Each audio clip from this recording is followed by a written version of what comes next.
We've learned other things. We've learned, I would submit, in the last 10 years how incredibly slowly our societies crawl towards truths which should be self-evident. We have spent the last 10 years still going around the circumlocution of whether or not Islam is a religion of peace.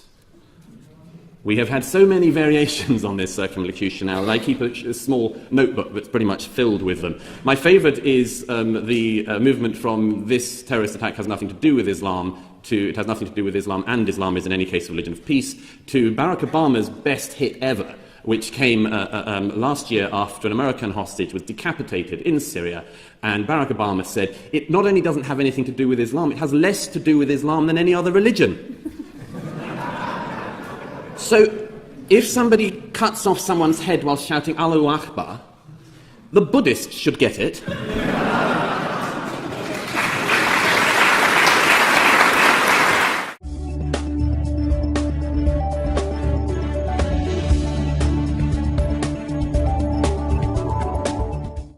We learned in January this year that absolutely everybody seemed to be Charlie. We learned that Mahmoud Abbas was Charlie.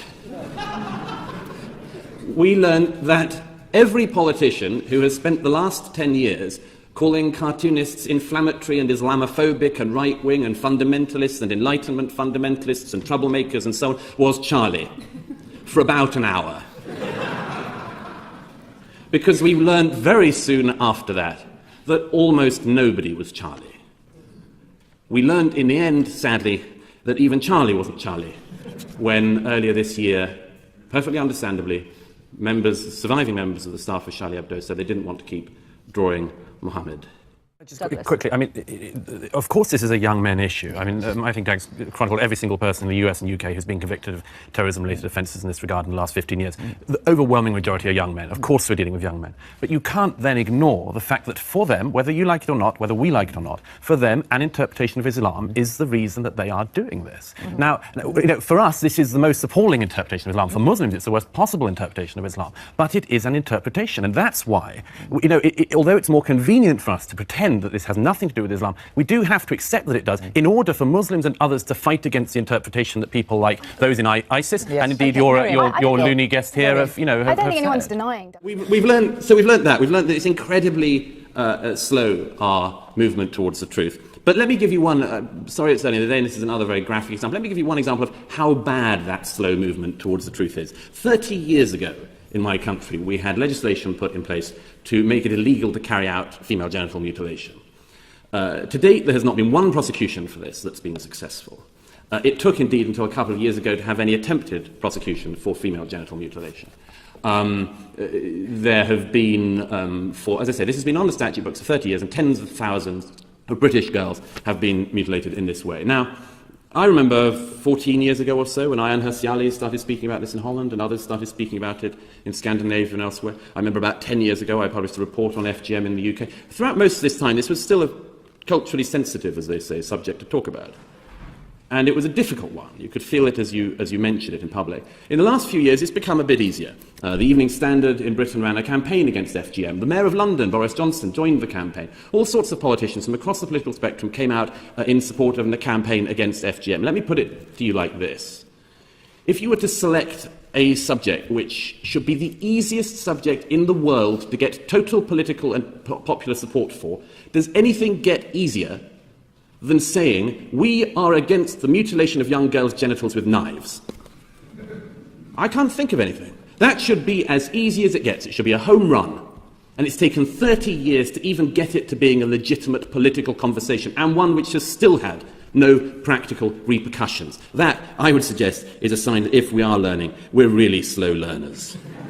What we tend to do, unfortunately, is, Lord Winston just did it earlier on, is the thing, because it's so uncomfortable, we don't want to have the discussion. Our societies are no longer very good at discussing religion, and here comes along a religion most people are unused to in this country, and we don't know how to discuss it, we'd rather not. The fact is there are some very uncomfortable things which Muslims globally have to deal with, and have to globally have that internal discussion about. And we do not, I think, help that process. If we say it has nothing to do with the Quran, nothing to do with Muhammad, nothing to do with Islam, it does, a little bit, or a major bit in some people's beliefs, it has something to do with with that, and it's very important not to ignore that, because only by dealing with that can you actually take on the extremists. Otherwise, a young man like your lunatic guest earlier is very likely to have been told by people, there's nothing in the Quran to justify this violence. He finds a verse given to him by an extremist that shows the behead the unbeliever, and then he thinks all these other people are lying to me. We have to take on things to stop that happening. So we have to...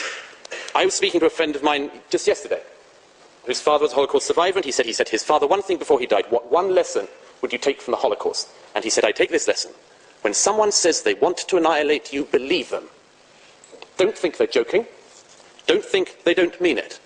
The Israeli people have reason not to want or need you and your opinions on their future. In 1973, when Israel, 6 years after the previous attempt to annihilate it as a state by its neighbours, once again saw its neighbours' armies amassing on the borders, the Israeli government wanted to strike preemptively to stop that war. They didn't. They didn't, among other things, because they knew that if they did strike preemptively, America would not provide them with any munitions. Kissinger said this himself afterwards. So they waited, and they were attacked, as they knew they would be, and they lost many good people. But they were then able to retaliate. They were then able to push those armies out of Israel. But, and this is a crucial thing to remember, the American planes were not allowed to land and refuel, bringing supplies to that country when it was on the brink of being ended. Were not allowed to land in any European country, even to refuel. When Israel was about to be ended, you couldn't even stop a plane for a couple of hours on European soil, because the Europeans cared more about the oil deals they were doing with Arabs than they did about the future of that state. Since October 1973, not a single Israeli has thought seriously that when they were about to be annihilated, you or any Europeans would lift a finger, and they knew you wouldn't, and they were right to know you wouldn't, and you wouldn't. When Israel is pushed to the situation it will be pushed to, of having to believe they mean it, and when every bit of jiggery-pokery behind the scenes runs out, and when the UN and distinguished figures have run out of time, and Iran is about to produce its first bomb, Israel will strike. Every single country, including this one, people from our elegant diplomatic service, people from America, everyone will condemn Israel. Everyone in the Middle East will condemn Israel. And they will go back to their homes and they will say in private, thank God for Israel. The Saudis, the Bahrainis, the Egyptians, the Libyans, the Lebanese, everybody will say, thank God they did it, because nobody else would. The proposition being put before you tonight is that you have a choice between war and an Iran with the bomb. You have a choice, as has been said before, between war and dishonor. You'll choose dishonor this evening and you'll get war.